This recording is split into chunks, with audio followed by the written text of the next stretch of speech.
ಸಂಸ್ಕೃತಿಯು ಭಾರತೀಯರ ಅಸ್ಮಿತೆ, ಅದು ಹೊರಗಿನಿಂದ ಬರುವ ಕಲಿಕೆಯಲ್ಲ. ಸಂಸ್ಕೃತಿಯು ಭಾರತೀಯರ ಅಸ್ಮಿತೆ, ಅದು ಹೊರಗಿನಿಂದ ಬರುವ ಕಲಿಕೆಯಲ್ಲ, ಅಂತರಂಗದ ಸಂಸ್ಕಾರ. ಈ ಸಂಸ್ಕಾರವೇ ಭಾರತದ ಹಿರಿಮೆ ಎಂದು ತಿಳಿಸುತ್ತಾ ಭಾರತ ದೇಶದ ಜನಸಂಖ್ಯೆಯಲ್ಲಿ ಮೊದಲ ಸ್ಥಾನ ಪಡೆದಂತೆ ಸಂಶೋಧನೆ ಹಾಗೂ ವಿಜ್ಞಾನ ಕ್ಷೇತ್ರಗಳಲ್ಲಿ ಪ್ರಥಮ ಸ್ಥಾನದಲ್ಲಿ ಬರಬೇಕು ಅಂತ ಶ್ರೀ ಆದಿಚುಂಚನಗಿರಿ ಮಹಾಸಂಸ್ಥಾನ ಮಠದ ಪೀಠಾಧ್ಯಕ್ಷರಾದ ಪರಮಪೂಜ್ಯ ಜಗದ್ಗುರು ಶ್ರೀ ಶ್ರೀ ಶ್ರೀ ನಿರ್ಮಲಾನಂದ ಸ್ವಾಮೀಜಿಗಳು ತಮ್ಮ ಆಶ್ರಯ ವಚನದಲ್ಲಿ ತಿಳಿಸಿದರು. ದಿನಾಂಕ 18/4/2024 ಗುರುವಾರ ಸಂಜೆ 5 ಗಂಟೆಗೆ ಶೇಷಾದ್ರಿಪುರಂ ಶಿಕ್ಷಣ ದತ್ತಿಯ ಶೇಷಾದ್ರಿಪುರಂ ಸಂಜೆ ಕಾಲೇಜು ನ್ಯಾಕ್ನಿಂದ ರಾಷ್ಟ್ರೀಯ ಮೌಲ್ಯಮಾಪನ ಮತ್ತು ಮಾನ್ಯತಾ ಮಂಡಳಿ ಎ ಶ್ರೇಣಿ ಮಾನ್ಯತೆ ಪಡೆದ ಸಂದರ್ಭದಲ್ಲಿ ಅಭಿನಂದನಾ ಕಾರ್ಯಕ್ರಮವನ್ನು ಹಮ್ಮಿಕೊಂಡಿತು. ಈ ಕಾರ್ಯಕ್ರಮದ ದಿವ್ಯ ಸಾನ್ನಿಧ್ಯವನ್ನು ಸ್ವಾಮೀಜಿಯವರು ವಹಿಸಿದ್ದರು. ನ್ಯಾಕ್ನ ವೆಬ್ಸೈಟ್ನ ದತ್ತಾಂಶ ದಾಖಲೆಯ ಪ್ರಕಾರ ಭಾರತದಲ್ಲಿ ಎ ಶ್ರೇಣಿ ಪಡೆದ 2ನೇ ಸಂಯೋಜಿತ ಸಂಜೆ ಕಾಲೇಜು ಹಾಗೂ ದಕ್ಷಿಣ ಭಾರತದಲ್ಲಿ ಎ ಶ್ರೇಣಿ ಪಡೆದ ಮೊದಲ ಸಂಯೋಜಿತ ಸಂಜೆ ಕಾಲೇಜು ಅನ್ನುವಂತಹ ಪ್ರಶಂಸೆಗೆ ಶೇಷಾದ್ರಿಪುರಂ ಸಂಜೆ ಕಾಲೇಜು ಪಾತ್ರ ಆಗಿದೆ. ಈ ಶುಭ ಸಂದರ್ಭದಲ್ಲಿ ಶೇಷಾದ್ರಿಪುರಂ ಸಂಜೆ ಕಾಲೇಜಿನ ಪ್ರಾಂಶುಪಾಲರು ಹಾಗೂ ಸಿಬ್ಬಂದಿ ವರ್ಗಕ್ಕೆ ಅಭಿನಂದನಾ ಸಮಾರಂಭವನ್ನು ಶೇಷಾದ್ರಿಪುರಂ ಶಿಕ್ಷಣ ದತ್ತಿ ಸಭಾಂಗಣದಲ್ಲಿ ಶೇಷಾದ್ರಿಪುರಂ ಶಿಕ್ಷಣ ದತ್ತಿಯು ಆಯೋಜನೆ ಮಾಡಿತ್ತು. ಇನ್ನು ಕಾರ್ಯಕ್ರಮದ ಅಧ್ಯಕ್ಷತೆ ವಹಿಸಿದ್ದ ಶೇಷಾದ್ರಿಪುರಂ ಶಿಕ್ಷಣ ದತ್ತಿಯ ಅಧ್ಯಕ್ಷರಾದ ಶ್ರೀ ಎನ್ಆರ್ ಪಂಡಿತಾರಾಧ್ಯ ಮಾತನಾಡಿ, ವಿದ್ಯಾರ್ಥಿಗಳ ವ್ಯಕ್ತಿತ್ವದಲ್ಲಿ ಸಂಸ್ಕೃತಿಯನ್ನು ಜಾಗೃತಿಗೊಳಿಸುವುದು ನಮ್ಮ ಕರ್ತವ್ಯ ಅಂತ ಹೇಳಿದರು. ಶೇಷಾದ್ರಿಪುರಂ ಶಿಕ್ಷಣ ದತ್ತಿಯ ಗೌರವ ಪ್ರಧಾನ ಕಾರ್ಯದರ್ಶಿ ಹಾಗೂ ಶಿಕ್ಷಣ ತಜ್ಞ ನಾಡೋಜ ಡಾ ಊಡೆ ಪಿ ಕೃಷ್ಣ ಅವರು ಪ್ರಾಸ್ತಾವಿಕ ನುಡಿಗಳೊಂದಿಗೆ ಸಭೆಯನ್ನ ಸ್ವಾಗತಿಸುತ್ತಾ ಶಿಕ್ಷಣ ಮತ್ತು ಸಂಸ್ಕಾರ ಶೇಷಾದ್ರಿಪುರಂ ಶಿಕ್ಷಣ ಸಂಸ್ಥೆಗಳ ತಳಹದಿ ಪ್ರಪಂಚದಾದ್ಯಂತ ಇರುವ ಸಾವಿರಾರು ವಿದ್ಯಾರ್ಥಿಗಳು ವಿವೇಕಯುತ ಜೀವನವನ್ನ ಕಟ್ಟಿಕೊಳ್ಳುವುದಕ್ಕೆ ನಮ್ಮ ಶೇಷಾದ್ರಿಪುರಂ ಶಿಕ್ಷಣ ಸಂಸ್ಥೆ ಅವಿರತವಾಗಿ ಶ್ರಮಿಸಿದೆ. ನಮ್ಮ ಸಂಜೆ ಕಾಲೇಜಿನ ಸಾಧನೆ ರಾಷ್ಟ್ರ ಮಟ್ಟದಲ್ಲಿ ಗುರುತಿಸುವಂತಾಗ್ತಾ ಇದೆ. ಈ ಸಾಧನೆಗೆ ಶೇಷಾದ್ರಿಪುರಂ ಸಂಜೆ ಕಾಲೇಜಿನ ಪ್ರಾಂಶುಪಾಲರಿಗೆ ಹಾಗೂ ಎಲ್ಲಾ ಸಿಬ್ಬಂದಿ ವರ್ಗದವರಿಗೆ ಅಭಿನಂದನೆಗಳನ್ನು ತಿಳಿಸಿದರು. ಇನ್ನು ಈ ಸಮಾರಂಭದಲ್ಲಿ ಶೇಷಾದ್ರಿಪುರಂ ಸಂಜೆ ಕಾಲೇಜು ಎ ಶ್ರೇಣಿ ಮಾನ್ಯತೆ ಪಡೆಯಲು ಶ್ರಮಿಸಿದ ಕಾಲೇಜಿನ ಆಡಳಿತ ಮಂಡಳಿಯ ಪ್ರತಿನಿಧಿಗಳು ಹಾಗೂ ಶೇಷಾದ್ರಿಪುರಂ ಶಿಕ್ಷಣ ದತ್ತಿಯ ಧರ್ಮದರ್ಶಿಗಳು ಆದಂತಹ ಶ್ರೀ ಡಬ್ಲ್ಯೂಡಿ ಅಶೋಕ್ ಅವರಿಗೆ ಹಾಗೂ ಕ್ರಿಯಾಶೀಲ ಪ್ರಾಂಶುಪಾಲರಾದ ಡಾ ಎನ್ಎಸ್ ಸತೀಶ್ ಅವರಿಗೆ ಮತ್ತು ಆಂತರಿಕ ಗುಣಮಟ್ಟ ಭರವಸೆ ಕೋಶ ಐಕ್ಯೂಎಸಿ ಸಂಯೋಜಕರಾದ ಶ್ರೀಮತಿ ನಾಗಸುಧಾ ಆರ್ ಇವರುಗಳಿಗೆ ಸನ್ಮಾನ ನೆರವೇರಿಸಲಾಯಿತು ಹಾಗೂ ಸಮಸ್ತ ಸಿಬ್ಬಂದಿ ವರ್ಗಕ್ಕೆ ಅಭಿನಂದನೆಗಳನ್ನು ಸಲ್ಲಿಸಲಾಯಿತು. ಇನ್ನು ಇದೇ ಸಂದರ್ಭದಲ್ಲಿ ಶೇಷಾದ್ರಿಪುರಂ ಶಿಕ್ಷಣ ದತ್ತಿಯ ಉಪಾಧ್ಯಕ್ಷರಾದ ಟಿಎಸ್ ಹೆಂಜಾರಪ್ಪ, ಗೌರವ ಖಜಾಂಚಿಗಳಾದ ಬಿಎಂ ಪಾರ್ಥಸಾರಥಿ, ಸಂಜೆ ಕಾಲೇಜಿನ ಆಡಳಿತ ಸಲಹಾ ಮಂಡಳಿ ಅಧ್ಯಕ್ಷರಾದ ಪಿಸಿ ನಾರಾಯಣ ಹಾಗೂ ಇತರ ಧರ್ಮದರ್ಶಿಗಳು ವೇದಿಕೆ ಮೇಲೆ ಉಪಸ್ಥಿತರಿದ್ದರು. ಬಿಬಿಎ ವಿಭಾಗದ ಸಂಯೋಜಕರಾದ ಶ್ರೀ ವಿನಯ್ ಸಾಗರ್ ಎಲ್ಎಸ್ ಕಾರ್ಯಕ್ರಮವನ್ನು ನಿರೂಪಣೆ ಮಾಡಿದರು. ಆಂಗ್ಲ ಭಾಷಾ ವಿಭಾಗದ ಮುಖ್ಯಸ್ಥರಾದ ಶ್ರೀ ದರಪ್ಪ ಕೊನ್ನೂರು ಅವರು ಕಾರ್ಯಕ್ರಮಕ್ಕೆ ವಂದನೆಗಳನ್ನು ಸಲ್ಲಿಸಿದರು. ಪರಮಪೂಜ್ಯ ಸ್ವಾಮೀಜಿಯವರೇ, ನಮ್ಮ ಸಂಸ್ಥೆಯ ಅಧ್ಯಕ್ಷರಾದಂಥ ಶ್ರೀ ಎನ್ಆರ್ ಪಂಡಿತಾರಾಧ್ಯ ಅವರೇ, ವೇದಿಕೆ ಮೇಲೆ ಉಪಸ್ಥಿತರಿರುವಂಥ ಎಲ್ಲ ನಮ್ಮ ಸಂಸ್ಥೆಯ ಪದಾಧಿಕಾರಿಗಳೇ, ಧರ್ಮದರ್ಶಿಗಳೇ ಹಾಗೂ ವೇದಿಕೆಯ ಮುಂದೆ ಉಪಸ್ಥಿತರಿರುವಂಥ ನಮ್ಮ ಸಂಸ್ಥೆಯ ಅನೇಕ ಸದಸ್ಯರುಗಳೇ, ಶೇಷಾದ್ರಿಪುರಂ ಸಂಜೆ ಕಾಲೇಜಿನ ಹಿಂದಿನ ಪ್ರಾಂಶುಪಾಲರುಗಳೇ, ನಮ್ಮ ಅನೇಕ ಸಂಘ ಸಂಸ್ಥೆಗಳ ಮುಖ್ಯಸ್ಥರುಗಳೇ ಹಾಗೂ ಇಲ್ಲಿ ನೆರೆದಿರುವಂಥ ಎಲ್ಲ ಉಪಾಧ್ಯಾಯ ವರ್ಗದವರೇ, ಪೋಷಕರೇ, ನನ್ನ ನೆಚ್ಚಿನ ವಿದ್ಯಾರ್ಥಿನಿಯರೇ, ಇದೊಂದು ಅಭೂತಪೂರ್ವವಾದಂತಹ ಕಾರ್ಯಕ್ರಮ. ಶೇಷಾದ್ರಿಪುರಂ ಸಂಜೆ ಕಾಲೇಜಿನ ಇತಿಹಾಸದಲ್ಲಿ ಈ ದಿನವನ್ನು ಗುರುತು ಮಾಡುವಂತಹ ದಿನ.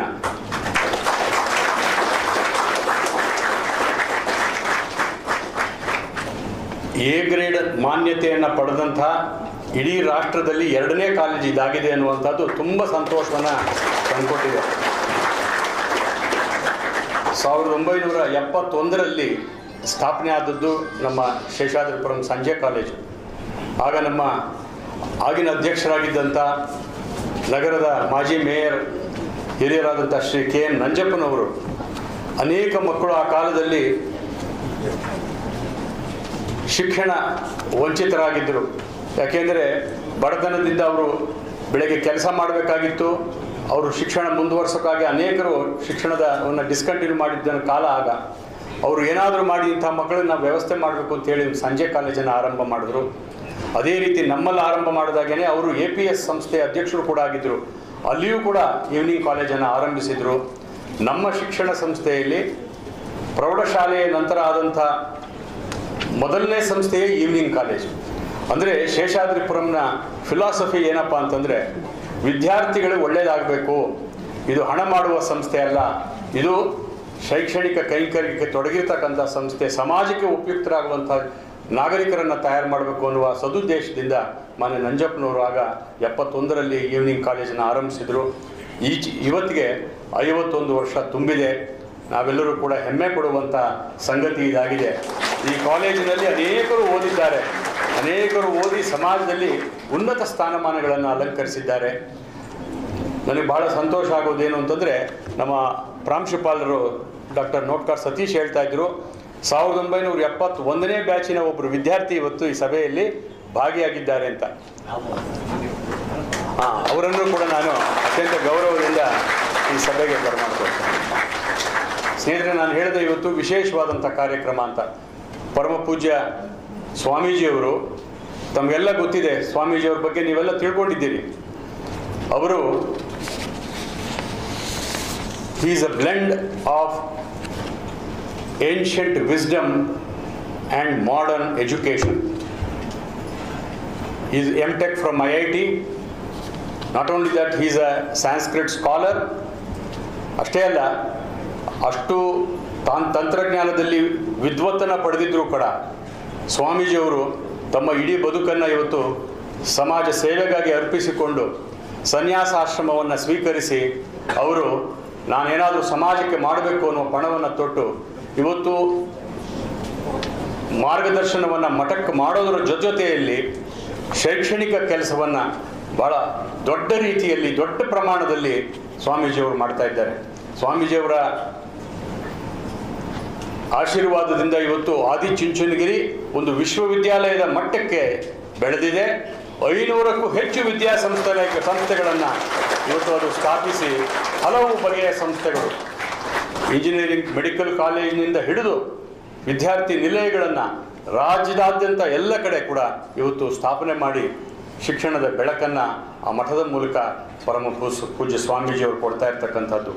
ಪರಮ ಪೂಜ್ಯ ಸ್ವಾಮೀಜಿಯವರು ಆ ಮಠದ ಪರಂಪರೆ 1800 ವರ್ಷಗಳ ಇತಿಹಾಸ ಇರುವಂಥ ಆ ಮಠಕ್ಕೆ ಸ್ವಾಮೀಜಿಯವರು 72ನೇ ಪೀಠಾಧ್ಯಕ್ಷರಾಗಿ ಅಧಿಕಾರ ಸ್ವೀಕಾರ ಮಾಡಿದರು 2013ರಲ್ಲಿ. ಅಂದಿನಿಂದ ಅವರು ತಮ್ಮ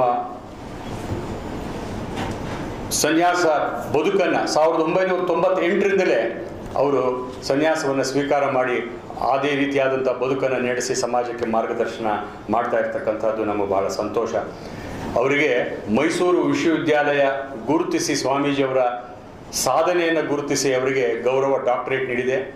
ವಿಶ್ವೇಶ್ವರಯ್ಯ ಟೆಕ್ನಾಲಜಿಕಲ್ ಯೂನಿವರ್ಸಿಟಿ ಅವರನ್ನು ಗುರುತಿಸಿ ಗೌರವ ಡಾಕ್ಟರೇಟ್ ನೀಡಿದೆ. ನಾನು ಯಾಕೆ ಈ ಮಾತನ್ನು ಹೇಳ್ತೇನೆ ಅಂತಂದರೆ, ಇವತ್ತಿನ ನಮ್ಮ ದೇಶದ ಸ್ಥಿತಿಯಲ್ಲಿ ಇವತ್ತು ನಾವು ನಮ್ಮ ಪರಂಪರೆ, ನಮ್ಮ ಸಂಸ್ಕೃತಿಯ ಬಗ್ಗೆ ನಾವು ಗೌರವವನ್ನು ತಾಳಬೇಕಾಗಿದೆ.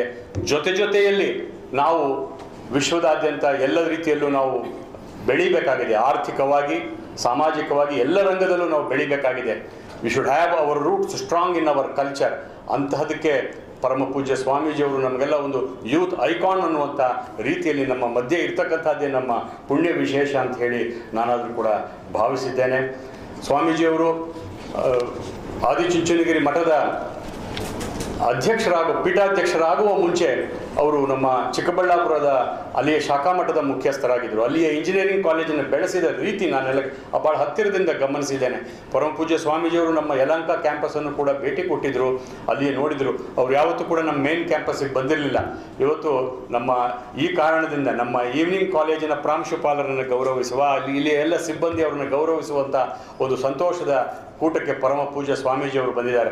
ನಮ್ಮ ನೋಟ್ಕಾರ್ ಸತೀಶ್ ಅವರು ಅವ್ರನ್ನ ಆಹ್ವಾನ ಮಾಡ್ಕೋದ ಸ್ವಾಮೀಜಿಯವರು ಹೇಳಿದ್ರು, ನಾನು ಬಂದೇ ಬರ್ತೇನೆ. ಯಾಕೆ ಅಂತಂದರೆ ಅದು ಈವ್ನಿಂಗ್ ಕಾಲೇಜು, ಈವ್ನಿಂಗ್ ಕಾಲೇಜು ಈ ರೀತಿಯಾದಂಥ ರಾಷ್ಟ್ರದಲ್ಲಿ 2ನೇ ಕಾಲೇಜ್ ಆಗಿರ್ತಕ್ಕಂಥದ್ದು ಎ ಗ್ರೇಡ್ ಪಡೆದಿರ್ತಕ್ಕಂಥದ್ದು ಭಾಳ ವಿಶೇಷ. ನಾನು ಬಂದೇ ಬರ್ತೇನೆ ಅಂತೇಳಿ ಸ್ವಾಮೀಜಿಯವರು ಅತ್ಯಂತ ಪ್ರೀತಿಯಿಂದ ಬಂದಿದ್ದಾರೆ ನಮ್ಮೆಲ್ಲರನ್ನ ಆಶೀರ್ವಾದ ಮಾಡಲಿಕ್ಕೆ. ಅವರನ್ನು ನಾನು ನಿಮ್ಮೆಲ್ಲರ ಪರವಾಗಿ, ಸಂಸ್ಥೆಯ ಪರವಾಗಿ ನಾನು ಭಕ್ತಿಪೂರ್ವಕವಾದ ಪ್ರಣಾಮಗಳೊಂದಿಗೆ ಸ್ವಾಮೀಜಿಯವರನ್ನು ನಾನು ಆಹ್ವಾನಿಸ್ತೇನೆ. ಅದು ಆ 34 ಸಂಸ್ಥೆಗಳು ಇವತ್ತು 4 ಜಿಲ್ಲೆಗಳಲ್ಲಿ, ಮಂಡ್ಯ, ತುಮಕೂರು, ಬೆಂಗಳೂರು, ಮೈಸೂರು, ಈ 4 ಜಿಲ್ಲೆಗಳಲ್ಲಿ ಇವತ್ತು ಕಾರ್ಯನಿರ್ವಹಿಸ್ತಾ ಇರ್ತಕ್ಕಂಥದ್ದು. ಈ ವಿದ್ಯಾಸಂಸ್ಥೆ ಸಾರ್ವತ್ರಿಕ ಸಂಸ್ಥೆ. ಸುಮಾರು 1800 ಜನ ಆಜೀವ ಸದಸ್ಯರಿರ್ತಕ್ಕಂಥ ಈ ಸಂಸ್ಥೆ. ಒಂದು 28 ಜನ ಮ್ಯಾನೇಜಿಂಗ್ ಟ್ರಸ್ಟೀಸ್ ಇರುವಂಥ ಸಂಸ್ಥೆ. ಆಮೇಲೆ ನಾವು 7 ಜನ ಪದಾಧಿಕಾರಿಗಳಿದ್ದುಕೊಂಡು ಈ ಸಂಸ್ಥೆಯನ್ನು ನಾವು ಅತ್ಯಂತ ಪಾರದರ್ಶಕವಾಗಿ ಈ ಸಂಸ್ಥೆಯನ್ನು ನಡೆಸ್ತಾ ಇದ್ದೇವೆ ಅನ್ನುವಂಥದ್ದು ನಾನು ಭಾಳ ಹೆಮ್ಮೆಯಿಂದ ಹೇಳಲಿಕ್ಕೆ ಬಯಸ್ತೇನೆ. ನಾವು ಇವತ್ತು ತಾನೇ ಬೆಳಗ್ಗೆ ನಮ್ಮ ತುಮಕೂರಿನಲ್ಲಿ ಹೊಸ ಶೇಷಾದ್ರಿಪುರಂ ಇಂಗ್ಲೀಷ್ ಶಾಲೆಯನ್ನು ನಾವು ಅಲ್ಲಿಗೆ ಪೂಜೆಯನ್ನು ಮಾಡಿ ಇವತ್ತು ಬಂದಿದ್ದೇವೆ. ಎರಡನೇದಾಗಿ ಏನು ಅಂತಂದರೆ, ಈ ಬರುವ ಜುಲೈನಿಂದ ಶೇಷಾದ್ರಿಪುರಂ ಇನ್ಸ್ಟಿಟ್ಯೂಟ್ ಆಫ್ ಟೆಕ್ನಾಲಜಿ, ಒಂದು ಇಂಜಿನಿಯರಿಂಗ್ ಕಾಲೇಜನ್ನು ಮೈಸೂರಿನಲ್ಲಿ ಆರಂಭಿಸ್ತಾ ಇದ್ದೇವೆ. ಈಗಾಗಲೇ 10 ಎಕರೆ ಪ್ರದೇಶದಲ್ಲಿ ಕಡ್ಕೊಳದಲ್ಲಿ ಸುಮಾರು ಈವರೆಗೆ 60 ಕೋಟಿ ರೂಪಾಯಿಗಳನ್ನು ಅಲ್ಲಿ ವೆಚ್ಚ ಮಾಡಿ ಅದ್ಭುತವಾದಂಥ ಒಂದು ಕ್ಯಾಂಪಸನ್ನು ನಿರ್ಮಾಣ ಮಾಡಿದ್ದೇವೆ. ನಾನು ಇಲ್ಲಿಯ ವಿದ್ಯಾರ್ಥಿಗಳನ್ನು, ಇಲ್ಲಿ ನೆರೆದಿರ್ತಕ್ಕಂಥ ಎಲ್ಲರನ್ನೂ ನಾನು ಕೇಳ್ಕೊಳ್ಳೋದಿಷ್ಟೇ, ದಯಮಾಡಿ ಮೈಸೂರಿಗೆ ಹೋದಾಗ ನೀವು ನಮ್ಮ ಶೇಷಾದ್ರಿಪುರಂ ಇನ್ಸ್ಟಿಟ್ಯೂಟ್ ಆಫ್ ಟೆಕ್ನಾಲಜಿಯನ್ನು ಒಂದು ಭೇಟಿ ಕೊಡಬೇಕು ಅನ್ನುವಂಥದ್ದು ನನ್ನ ಆಸೆ. ಸ್ನೇಹಿತರೆ, ಇವತ್ತು ನಮ್ಮ ಸಂಜೆ ಕಾಲೇಜು ಬಹಳ ವಿಶೇಷವಾಗಿದೆ ಎನ್ನುವಂಥದ್ದಕ್ಕೆ ಒಂದೆರಡನ್ನ ಅಂಶಗಳನ್ನು ನಾನು ಈ ಸಂದರ್ಭದಲ್ಲಿ ಹೇಳ್ತೇನೆ. ಪ್ರಾಯಶಃ ಇಡೀ ದೇಶದಲ್ಲಿ BCA ಮತ್ತು BBA ಕೋರ್ಸನ್ನು ಆರಂಭಿಸಿದಂಥ ಯಾವುದಾದ್ರೂ ಕಾಲೇಜ್ ಇದೆ ಅಂತಂದರೆ ಅದು ನಮ್ಮದು ಅನ್ನುವಂಥದ್ದನ್ನು ನಾವೆಲ್ಲರೂ ಕೂಡ ಮೆಚ್ಕೊಳ್ಬೇಕಾದಂಥದ್ದು. ನಮ್ಮ ಕಾಲೇಜು 50 ವರ್ಷ ತುಂಬಿದಂಥ ಸಂದರ್ಭದಲ್ಲಿ we were able to organize 100 international webinars through the evening college. ಅಷ್ಟೇ ಅಲ್ಲ, ISO ಮಾನ್ಯತೆ ಪಡ್ಕೊಂಡಂಥ ಒಂದು ಮೊದಲನೇ ಈವ್ನಿಂಗ್ ಕಾಲೇಜ್ ಕೂಡ ಇದಾಗಿದೆ ಅಂಥೇಳಿ ನಾನಾದರೂ ಕೂಡ ಅಂದ್ಕೊಂಡಿದ್ದೇನೆ. ಆಮೇಲೆ ನಾವು ಬರೀ ಶೈಕ್ಷಣಿಕವಾಗಿ ಅಷ್ಟೇ ಅಲ್ಲ, even in the area of sports we have excelled. ಈ ರಾಜ್ಯದ ಅತ್ಯುನ್ನತ ಕ್ರೀಡಾ ಪ್ರಶಸ್ತಿಯಾದಂಥ ಏಕಲವ್ಯ ಪ್ರಶಸ್ತಿಯನ್ನು ನಮ್ಮ ವಿದ್ಯಾರ್ಥಿನಿಯೊಬ್ಬರು ಪಡ್ಕೊಂಡು, ಕೀರ್ತಿ ರಂಗಸ್ವಾಮಿ ಅವರು ಪಡ್ಕೊಂಡಿದ್ದು ನಮ್ಮೆಲ್ಲ ಭಾಳ ಹೆಮ್ಮೆಯನ್ನು ತಂದುಕೊಟ್ಟಂಥ ಸಂಗತಿ. ಹಾಗಾಗಿ ಒಂದು ರೀತಿಯಲ್ಲಿ ನಮ್ಮ ಸಂಜೆ ಕಾಲೇಜು, ನಮ್ಮ ಅಧ್ಯಕ್ಷರು ಯಾವಾಗಲೂ ನಮ್ಗೆ ಹೇಳ್ತಿರ್ತಾರೆ ನೋಡಿ, ಸಂಜೆ ಕಾಲೇಜಿನ ವಿದ್ಯಾರ್ಥಿಗಳಿಗೆ ಹಗಲು ಕಾಲೇಜಿನಲ್ಲಿ ಏನೇನು ಸೌಲಭ್ಯಗಳು ಕೊಡ್ತಿರೋ ಅದನ್ನೆಲ್ಲವನ್ನು ಅವ್ರಿಗೂ ಕೊಡಿ. ಅವರಿಗೆ ನಾವು ಕಳ್ಕೊಂಡಿದ್ದೀವಿ ಅನ್ನೋ ಭಾವನೆ ಆ ಮಕ್ಕಳಿಗೆ ಬರಬಾರ್ದು ಅಂತ ಹೇಳಿ we see that there is 360 degree education with emphasis on allround education. ಅಂಥ ಒಂದು ಕೆಲಸವನ್ನು ನಾವು ಮಾಡ್ಕೊಂಡು ಬಂದಿದ್ದರಿಂದ ಇವತ್ತು ನಮ್ಮ ಈವ್ನಿಂಗ್ ಕಾಲೇಜು ಇಷ್ಟರ ಮಟ್ಟಿಗೆ ಬೆಳೀಲಿಕ್ಕೆ ಸಾಧ್ಯ ಆಗಿದೆ ಅನ್ನುವಂಥದ್ದು. ಆಮೇಲೆ ಇನ್ನೊಂದೇನು ಅಂತಂದರೆ, ಇವತ್ತು ಈಗ ತಾನೇ ನನಗೆ ಬಂದಂಥ ಸುದ್ದಿ ಏನು ಅಂತಂದರೆ, we have another degree college, Seshadripuram institute of commerce and management. ಇದೇ ಶೇಷಾದ್ರಿಪುರಂನಲ್ಲಿದೆ, ಬೇರೆ ಬಿಲ್ಡಿಂಗಲ್ಲಿ. ಅವರು today they have been able to get A grade in the NAAC. ಇವತ್ತು ಅನೌನ್ಸ್ ಆಗಿದ್ದು ನಮಗೆ ತುಂಬ ಸಂತೋಷ ತಂದಿರತಕ್ಕಂಥದ್ದು. ಹಾಗಾಗಿ ಈಗ ನಾನು ನಮ್ಮ ಅಧ್ಯಕ್ಷರನ್ನು ಅತ್ಯಂತ ಗೌರವದಿಂದ ಸ್ವಾಗತಿಸ್ತೇನೆ. ಅವರು ಈ ದೊಡ್ಡ ಭವ್ಯ ಶೇಷಾದ್ರಿಪುರಂ ಶಿಕ್ಷಣ ಸಂಸ್ಥೆಯ ಯಜಮಾನರು. ಅವರು ಮೂಲತಃ ಕೈಗಾರಿಕೋದ್ಯಮಿಗಳು, ಬ್ಯಾಂಗ್ಳೂರ್ ಬಾಡಿ ಬಿಲ್ಡರ್ಸ್ನ ಮ್ಯಾನೇಜಿಂಗ್ ಡೈರೆಕ್ಟರ್ ಆಗಿದ್ದಂಥವರು, ಕರ್ನಾಟಕ ಸ್ಮಾಲ್ ಸ್ಕೇಲ್ ಇಂಡಸ್ಟ್ರೀಸ್ ಅಸೋಸಿಯೇಷನ್ನ ಅಧ್ಯಕ್ಷರಾಗಿದ್ದಂಥವರು, ಅನೇಕ ಶಿಕ್ಷಣ ಸಂಸ್ಥೆಗಳ ರೂವಾರಿಗಳಾಗಿದ್ದಂಥವರು, ಈಗಲೂ ಇದ್ದಾರೆ. ನಮ್ಮ RV ಶಿಕ್ಷಣ ಸಂಸ್ಥೆಯ ಉಪಾಧ್ಯಕ್ಷರು, ನಮ್ಮ ಸಂಸ್ಥೆಯಲ್ಲಿ ಅಧ್ಯಕ್ಷರು, ನಮ್ಮ ಜಗದ್ಗುರು ರೇಣುಕಾಚಾರ್ಯ ಕಾಲೇಜಿನಲ್ಲಿ ಅಧ್ಯಕ್ಷರು. ಹೀಗೆ ಅವರು ಹಲವು ಶಿಕ್ಷಣ ಸಂಸ್ಥೆಗಳಿಗೆ ತಮ್ಮದೇ ಆದಂಥ ವಿಶೇಷವಾದ ಕೊಡುಗೆಯನ್ನು ನೀಡಿದಂಥವರು. ಅವರು ಭಾಳ ದೊಡ್ಡ ಮನೆತನದಿಂದ ಬಂದಂಥವರು. ಅವರ ತಂದೆಯವರು ಧರ್ಮಪ್ರಕಾಶ N. ರುದ್ರಯ್ಯನವರು ಅಂತ ಆಗಿನ ಕಾಲದಲ್ಲಿ ಧರ್ಮ ಕಾರ್ಯಗಳಿಗೆ ಭಾಳ ಹೆಸರಾದಂಥವರು. ಅಂಥವರ ಸುಪುತ್ರರು. ಅವರು ನಮಗೆ ಹಲವು ವರ್ಷಗಳಿಂದ, ಪ್ರಾಯಶಃ ನಮ್ಮಲ್ಲಿ ನಾನು ಕಂಡಾಗೆ ಅವರು ಕಳೆದ 43 ವರ್ಷದಿಂದ ಪದಾಧಿಕಾರಿಯಾಗಿ ಸಂಸ್ಥೆಯಲ್ಲಿ ಸೇವೆ ಸಲ್ಲಿಸ್ತಾ ಇದ್ದಾರೆ. ಅವರನ್ನು ನಾನು ನಿಮ್ಮೆಲ್ಲರ ಪರವಾಗಿ ಸ್ವಾಗತಿಸ್ತೇನೆ. ಶಿಕ್ಷಕ ಮತ್ತು ಬೋಧಕೇತರ ವರ್ಗ ಎಲ್ಲರನ್ನೂ ಕೂಡ ನಾನು ಗೌರವದಿಂದ ಸ್ವಾಗತಿಸ್ತೇನೆ. ನಮ್ಮ ಹಿರಿಯ ವಿದ್ಯಾರ್ಥಿಗಳ ಸಂಘದ ಪದಾಧಿಕಾರಿಗಳು, ವಿದ್ಯಾರ್ಥಿಗಳು ಎಲ್ಲರೂ ಕೂಡ ಇಲ್ಲಿ ಬಂದಿದ್ದಾರೆ. ಅವರನ್ನು ಕೂಡ ನಾನು ಸ್ವಾಗತಿಸ್ತೇನೆ. ಹಾಗೂ ನಮ್ಮ ಈವ್ನಿಂಗ್ ಕಾಲೇಜಿನ ಜೊತೆಗೆ ಅನೇಕ ಸಾಮಾಜಿಕ ಚಟುವಟಿಕೆಗಳನ್ನು ಮಾಡ್ತಾ ಇರುವಂಥ ಲಯನ್ಸ್ ಕ್ಲಬ್ ಆಫ್ ಸೆಂಟೆನಿಯಲ್ ಸರ್ವಿಸ್ ಮತ್ತು ಕರ್ನಾಟಕ ಕ್ಯಾನ್ಸರ್ ಸೊಸೈಟಿ, ಈ 2 ಸಂಸ್ಥೆಯ ಪದಾಧಿಕಾರಿಗಳು ನಮ್ಮ ಜೊತೆಯಲ್ಲಿದ್ದಾರೆ. ಅವರನ್ನು ಕೂಡ ನಾನು ಗೌರವದಿಂದ ಈ ಸಂದರ್ಭದಲ್ಲಿ ಸ್ವಾಗತಿಸ್ತೇನೆ. ಸ್ನೇಹಿತರೆ, ಮತ್ತೊಮ್ಮೆ ಈ ಅಭೂತಪೂರ್ವವಾದ ಕಾರ್ಯಕ್ರಮಕ್ಕೆ ನಾನು ಸ್ವಾಗತಿಸಿ ಪರಮ ಪೂಜ್ಯ ಸ್ವಾಮೀಜಿಯವರು ನಮಗೆಲ್ಲ ಆಶೀರ್ವಚನ ನೀಡಲಿ. ಯಾಕೆಂದರೆ ಸ್ವಾಮೀಜಿಯವರು ಇಂಥ ಅನೇಕ ಸಂಸ್ಥೆಗಳನ್ನು, ನಾನು ಹೇಳಿದೆ ನೂರಾರು ಸಂಸ್ಥೆಗಳಿಗೆ ಮಾರ್ಗದರ್ಶನ ಮಾಡ್ತಾ ಇದ್ದಾರೆ. ಅವರು ಸ್ವತಃ ಬಹಳ ದೊಡ್ಡ ವಿದ್ವಾಂಸರು, ಲೌಕಿಕ ಜ್ಞಾನ ಜೊತೆಯಲ್ಲಿ ಆಧ್ಯಾತ್ಮಿಕ ಜ್ಞಾನ ಎರಡನ್ನೂ ಉಳ್ಳವರು. ಹಾಗಾಗಿ ಅಂಥ ಪರಮ ಪೂಜ್ಯ ಸ್ವಾಮೀಜಿಯವರು ಇರ್ತಕ್ಕಂಥದ್ದು ನಮ್ಮ ಮಧ್ಯೆ ನಮ್ಮ ಪುಣ್ಯ ಅಂತ ಹೇಳಿ ನಾನು ಭಾವಿಸಿದ್ದೇನೆ. ಇವತ್ತು ಸನ್ಮಾನಕ್ಕೊಳಗಾಗಿರುವಂತಹ ನಮ್ಮ management representative Shri WD Ashok ಅವರಿಗೆ ವಿಶೇಷವಾಗಿ ಸ್ವಾಗತಿಸ್ತೇನೆ. ನಮ್ಮ ಪ್ರಾಂಶುಪಾಲರಾದ ಡಾಕ್ಟರ್ NS ಸತೀಶ್ ಅವರನ್ನು ವಿಶೇಷವಾಗಿ ಸ್ವಾಗತಿಸ್ತೇನೆ. ಹಾಗೆ ನಮ್ಮ IQAC ಕೋಆರ್ಡಿನೇಟರ್ ಶ್ರೀಮತಿ R ನಾಗಸುಧಾ ಅವರನ್ನು ಕೂಡ ವಿಶೇಷವಾಗಿ ಸ್ವಾಗತಿಸ್ತೇನೆ. ನಮ್ಮ NCC ವಿದ್ಯಾರ್ಥಿಗಳು ಭಾಳ ಚೆನ್ನಾಗಿ ಸ್ವಾಮೀಜಿಯವ್ರನ್ನ ಬರಮಾಡಿಕೊಂಡ್ರು. ಹಾಗೆ ನಮ್ಮ ಸಂಸ್ಕೃತ ಸಂಘದ ಮಕ್ಕಳು ಭಾಳ ಚೆನ್ನಾಗಿ ವೇದಘೋಷಗಳನ್ನು ನೀಡಿ ನಮ್ಮನ್ನೆಲ್ಲ ಪ್ರೀತಿಪೂರ್ವಕವಾಗಿ ನಮ್ಮನ್ನು ಬರಮಾಡಿಕೊಂಡಿದ್ದೆ. ಎಲ್ಲರನ್ನೂ ಕೂಡ ನಾನು